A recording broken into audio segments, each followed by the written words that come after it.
22లో permission వచ్చింది ఆ ల్యాండ్కి. మరి ప్రభుత్వ భూమి అయితే ఎట్లా ఇచ్చారు పర్మిషన్? సంతకం పెట్టింది ఎవరు? కేటీ రామారావు గారు. అంటే ఇప్పుడు మాధవరం కృష్ణారావు గారు ఏమంటుండు? కేటీ రామారావు గారు సంతకం పెట్టిండు అంటున్నా? కేటీ రామారావు గారు సంతకం తప్పంటుండా? ప్రభుత్వ భూమిని కేటీఆర్ గారు సంతకం పెట్టి ఇచ్చిండు అంటురా? ఏమంటుండ్రు? ఆ విషయం ప్రజలకు చెప్పాలి ఫస్ట్.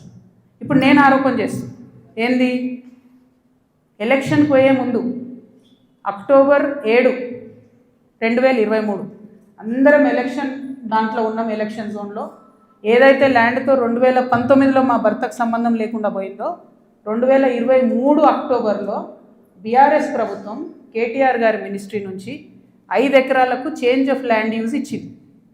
అంటే ఇండస్ట్రియల్ భూమిని రెసిడెన్షియల్ భూమి కింద మార్చుకోవచ్చు అని చెప్పింది. మరి ఇది ఎట్లా వచ్చింది? ఏంది ఇది? ఎందుకు ఇచ్చారు ఎలక్షన్ కన్నా 2 రోజుల ముందు? ఏం లావాదేవీలు జరిగినాయి? దీంట్లో కృష్ణారావు గారి పాత్ర ఏంది? ఈ వ్యాపారం చేసే వ్యక్తి మీ సుట్టమట కదా, ఆయన పేరు నేను ఎందుకు చెప్తా బయట, కానీ మీ సుట్టమట కదా. మరి మీరు చేయించుకురా దగ్గరుండి? ఏంది ఇది? దీనికి నాకు సమాధానం చెప్పాలి. కేటీఆర్ గారు చెప్తారా, బీఆర్ఎస్ పార్టీ చెప్తుందా, కృష్ణారావు గారు చెప్తారా? దీనికి సమాధానం చెప్పాలి. ఎట్లా ఇస్తారు చేంజ్ ఆఫ్ ల్యాండ్ యూజ్? ఈ ల్యాండ్తో మాకు సంబంధమే లేదు. 5 ఎకరాలకు బీఆర్ఎస్ గవర్నమెంట్లో చేంజ్ ఆఫ్ ల్యాండ్ యూజ్ వస్తుంది. నిన్నగాక మొన్న 6 ఎకరాలకు కాంగ్రెస్ గవర్నమెంట్ కూడా అదే ల్యాండ్లో చేంజ్ ఆఫ్ ల్యాండ్ యూజ్ ఇచ్చింది. అంటే బీఆర్ఎస్ వాళ్ళు సపోర్ట్ చేసిన వ్యాపారవేత్తల్ని యాజ్ ఇట్ ఈస్గా కాంగ్రెస్ వాళ్ళు కూడా సపోర్ట్ చేస్తున్నారు. ఏంది ఇది? మరి ఎవరికి అండర్స్టాండింగ్ ఉంది? నాకుందా అండర్స్టాండింగ్? మీకుందా? మీ గుంపులు ఉన్న మనుషులది ఇగో ఇదే ఏవిరెడ్డి గారితో నవనామి వెంచర్స్, ఇదే ఏవిరెడ్డి గారితో పోచంపల్లి శ్రీనివాస్ రెడ్డి అనేట ఆయన పార్ట్నరు. ఈయన ఎవరు దోస్తు, ఎవరు బినామీ?